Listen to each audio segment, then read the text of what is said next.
wind howls across the frozen steppe, a vast, ancient land where thousands of mammoths once roamed.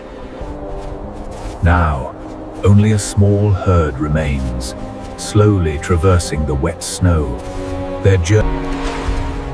The ice is receding. The endless winter is changing. Not in a single day, not with one catastrophe, but through a series of subtle changes and choices. This is the story of how the mammoths disappeared, a tale of slow decline and environmental shifts. For thousands of years, mammoths were an everyday reality for early humans, a vital part of their world. Mammoths were close relatives of elephants. Some were larger, others smaller, but the most famous was the woolly mammoth. Standing up to 3 meters tall at the shoulder, covered in dense brown fur, they were perfectly adapted to the cold. Their ears were small to minimize heat loss, a crucial adaptation for survival in harsh climates. Their long, curved tusks could exceed 4 meters, used for foraging and defense. They moved in herds, mothers, calves, and young males, following ancient migration routes. These young mammoths would follow their elders, learning to navigate a harsh but familiar world. They followed the pastures, seeking dry grass, mosses, and roots, crucial for survival in the frozen landscape. They lived in a harsh world, yet one they knew intimately.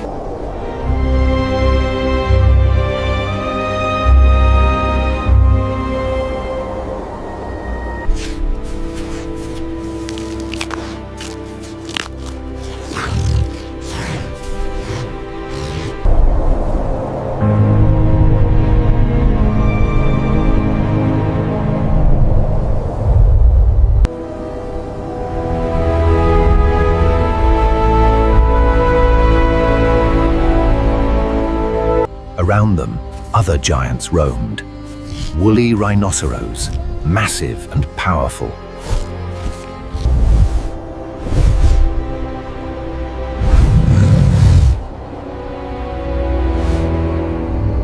Enormous bison, perfectly adapted to the harsh winter conditions, shared the frozen plains. Saber-toothed cats and cave bears were formidable predators in this icy world.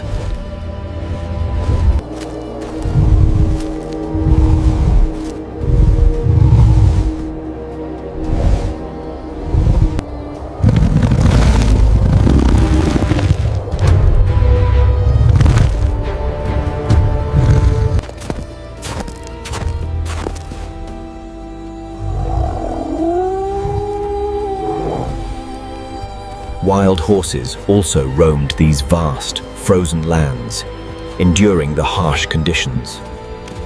The last great ice age was an era of colossal creatures, a cold land teeming with diverse wildlife. For humans, mammoths were everything: food, bones, hides, tusks. A single kill meant weeks of sustenance. For our ancestors, this meat was not a luxury. It was the difference between life and death.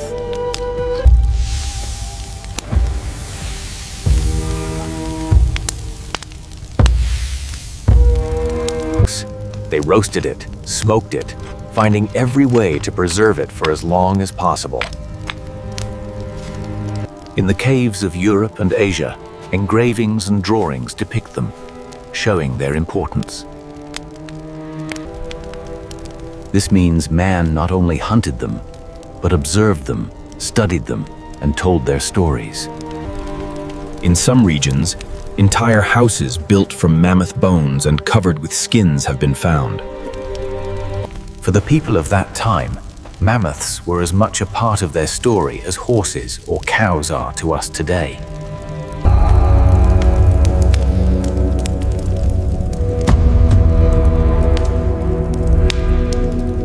Yet, even giants can fall. The world of mammoths was built on ice. As long as the ice held, so did their lives. During the last ice age, massive ice sheets covered much of the northern planet. Sea levels were lower, and where there is water today, there were once vast landmasses and cold steppes. Mammoths lived in this great frozen corridor, extending from Spain to Siberia and beyond.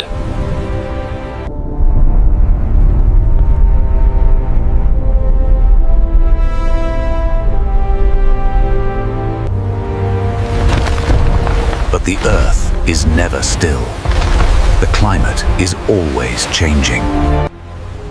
Around 12,000 years ago, the Ice Age began to end. Temperatures started to rise. Not in a day, not in a year, but slowly, century after century, the glaciers began to retreat. Sea levels rose, and the great frozen steppes transformed. The dry grass that mammoths grazed diminished. In its place came forests, swamps, and new plants. For many animals, this wasn't a problem. Some adapted, others migrated. Mammoths, however, were cold specialists. Their bodies were perfectly designed for eternal winter. But not for a world that was becoming warmer, wetter, and greener. Imagine a herd of mammoths in this moment of transition, struggling to adapt. The calves found it hard to find food as grass became less abundant. Old migration routes changed. Where there were once frozen plains, now there are swollen rivers, lakes, and deep mud. Territories shrink, and mammoths must share the best grazing areas with other herbivores. Changing climate brings not only less food, but also more diseases. Parasites that once couldn't survive the cold begin to spread.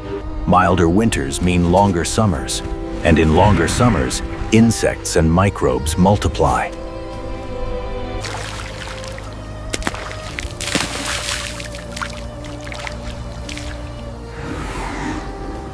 For a single mammoth, 1 year might seem similar to the last. But over centuries, everything moves. Herds become smaller.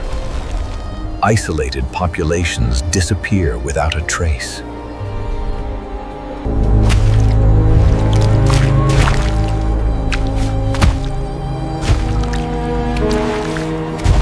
But there was another protagonist, a small, agile, and much weaker animal. Man. As the climate began to change, so too were humans evolving. Their weapons became more effective, with better spearheads, and hunting groups became more organized. Hunters knew how to use the terrain, set ambushes, and exploit animal panic. An adult mammoth was a dangerous opponent. A single charge could kill a man. But once the herd panicked, a precipice, a frozen lake, or a swamp was enough to turn the mammoth's strength into its trap.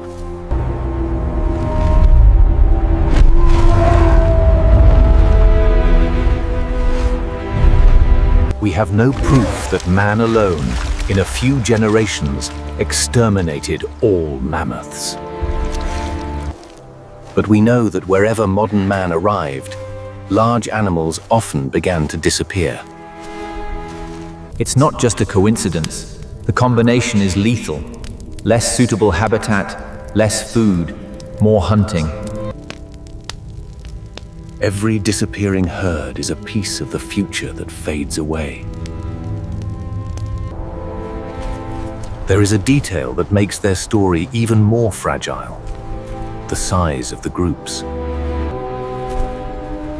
When a species begins to decline, it often doesn't disappear everywhere at once. Fewer individuals mean less genetic variability, making them more susceptible to diseases and weaknesses.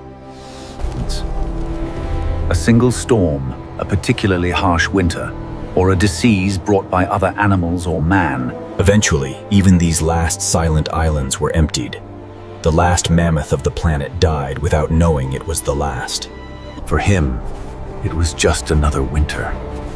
For the history of Earth, it was the closing of a chapter. Yet, mammoths have not entirely disappeared. Not from the planet's memory. The permafrost has preserved many of their bodies, a frozen archive of the past. In Siberia, in Alaska, in the torrentially frozen soils, mammoths have been found almost intact. Not just bones, but entire bodies. Skin, fur, stomach contents, even recognizable eyes. For scientists, these remains are a treasure trove of information, a window into their ancient lives. From their stomach, they understand what they ate. From their bones, they understand their lives. From their fur and teeth, they understand the climate in which they grew. From DNA, they can compare them with modern elephants and reconstruct their family tree. Every mammoth found in the ice is tangible proof of a lost world. It's not just a dry fossil in a school book. It's a real animal that walked, felt cold, hunger, and fear. The story of mammoths, however, is not just a curiosity of the past. It also speaks of the present. Mammoths didn't disappear for a single reason. The climate changed, their habitats shrank, and hunting increased. Herds dwindled, becoming too small to resist. It was a combination of factors. And it's the same combination that today is pushing so many other species to the brink. Rhinoceros, elephants, tigers, polar bears. Animals that for us are normal, just as mammoths were for our ancestors.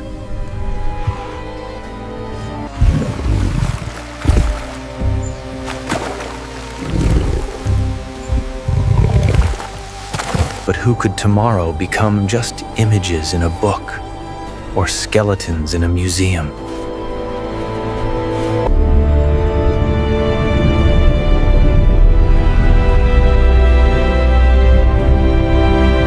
Today, we decide the future of many animals. We can continue to consume habitats and species as if they were infinite. Or we can choose to protect what remains. Mammoths will never return as they once were. Their world of ice is gone forever.